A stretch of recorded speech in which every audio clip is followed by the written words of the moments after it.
Ethers, a hydrocarbon derivative where an oxygen is bonded between two carbons. So naming, find the longest of the two carbon chains.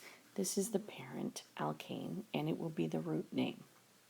The other carbon chain with the oxygen is called an alloxy group, and this part is named by finding the length, removing the ane of the corresponding alkane, and adding oxy.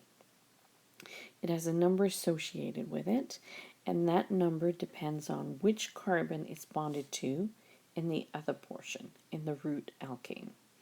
And this is added as a prefix. So let's do a simple one first, and then we'll deal with side groups. So 1-ethoxypropane. So this is telling us that propane, the longest carbon chain is 3, and the oxygen then is bonded to 2 carbon chain, eth, and the ethane is, the ethyl group is attached on carbon number 1 of propane. So, draw out propane.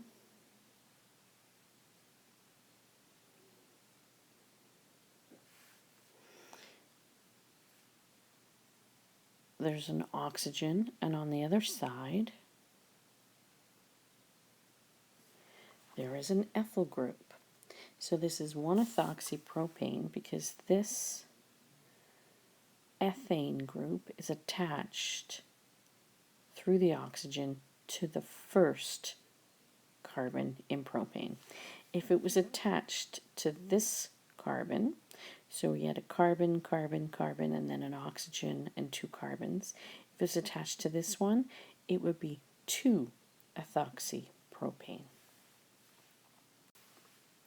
So that number prefix comes for which carbon in the longest carbon chain the O and the alkyl group is attached to. Okay, so when we've got side groups on the main chain, we're going to write them like normal side groups. The oxy part goes with the oxygen and the alkyl group, but if there's another prefix, then that is on the main chain. So here we've got 2-methoxy, 4-methylpentane. So that is telling us that the longest carbon chain is 5. So 1, 2, 3, 4, 5. And it says 2-methoxy. So that means the oxygen is attached to carbon number 2 of the pentane, and the methoxy tells us that it's only 1 carbon length. The 4-methyl means that if that's carbon number 2, your methyl group must be on this carbon. So then you will go through and put in your hydrogens for the rest of the compound. So drawing, identify the root, draw your carbons, and add in the bonds. The first part of the prefix is the other carbon chain, the one attached through the oxygen. So pay attention to the number that's attached to it. If there's a second prefix, that is added on the main chain side. So if we examine this name, we know that the longest carbon chain is 6 carbons. There's a side group.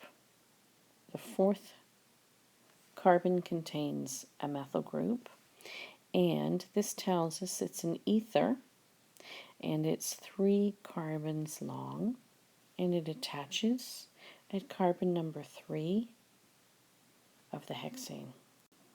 So draw your oxygen. It's attached to the carbon, 3rd carbon in a chain of 6. So there's 3 of them. 4, 5, 6. You don't have to do a bend. You could do it straight chain, but I'm going to run out of room. So there's the hexane portion. There's 3 carbons because it's propoxy. So there's 3 carbons on this side. 3 carbons attached to carbon number 3 on the longest chain. And then the longest chain also has a methyl group. And that would be on carbon number 4. So there's the skeletal structure, and now go in and put in all of your hydrogens. Okay, so let's take a look at this.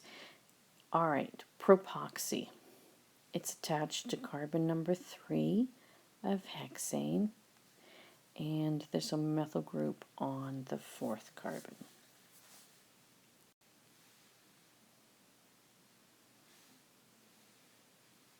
Ethers, physical properties, they're only slightly polar due to the bent shape around the oxygen.